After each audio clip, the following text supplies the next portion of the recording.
அதிமுக ஆட்சி மீண்டும் அமைந்தால் ஏழை எளிய இளைஞர்களுக்கு வேலை வாய்ப்பில் முன்னுரிமை வழங்கப்படும் என அதிமுக முன்னாள் அமைச்சர் ராஜேந்திர பாலாஜி தெரிவித்துள்ளார்.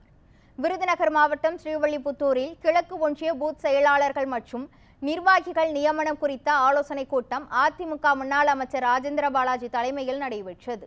அப்போது ராஜேந்திர பாலாஜியை அங்கிருந்த சிறுவர்கள் சூழ்ந்து கொண்ட நிலையில் அவர்களிடம் ஜாலியாக பேசி மகிழ்ந்தார். ஆலோசனை கூட்டத்தில் பேசிய ராஜேந்திர பாலாஜி, வரும் சட்டமன்ற தேர்தலில் அதிமுக வெற்றி பெற பூத் கமிட்டி பொறுப்பாளர்களின் பங்களிப்பு அவசியம் என்றும், சட்டமன்ற தேர்தலில் அதிமுக வெற்றி பெற்ற பின் ஏழை எளிய மக்களுக்கு, படித்த இளைஞர்களுக்கும் முன்னுரிமை வழங்கப்படும் எனவும் கூறினார். அனைத்து சமுதாயத்தை சேர்ந்தவர்களும் இருக்கக்கூடிய ஒரு பதிவை, ஒரு பூத் கமிட்டியை இந்த பகுதியுடைய இளைஞர்கள் அமைக்கின்றனர். உங்கள் அத்தனை பேர்களுக்கு வாழ்த்துக்களை, வணக்கங்களை சொல்லி, இதில் மெம்பராக இருப்பவர்கள், பூத் கமிட்டி பொறுப்பாளராக இருக்கின்ற செயலாளர், தலைவர், துணை செயலாளர், இணைச் செயலாளர், பொருளாளர், துணை செயலாளர் அத்தனை பேர்களுக்கும், கிளை செயலாளர்கள், அவர்கள் அத்தனை பேர்களுக்கும் உரிய மரியாதையை கட்சி உரிய நேரத்தில் உங்களுக்கு அளிக்கும்.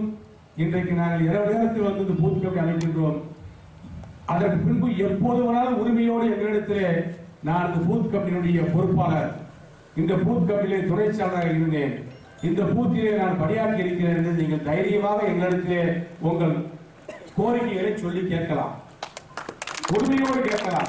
நாங்கள்லாம் கட்சிக்கு பணியாற்ற சொன்னால் நீங்கள் மந்திரியாக முடியுமா, நீங்கள் எம்எல்ஏ ஆக முடியுமா என்று நீங்கள் உணர்வோடு கேட்பதற்கு இந்த படிவங்கள் உங்களுக்கு பலம் கொடுக்கும்.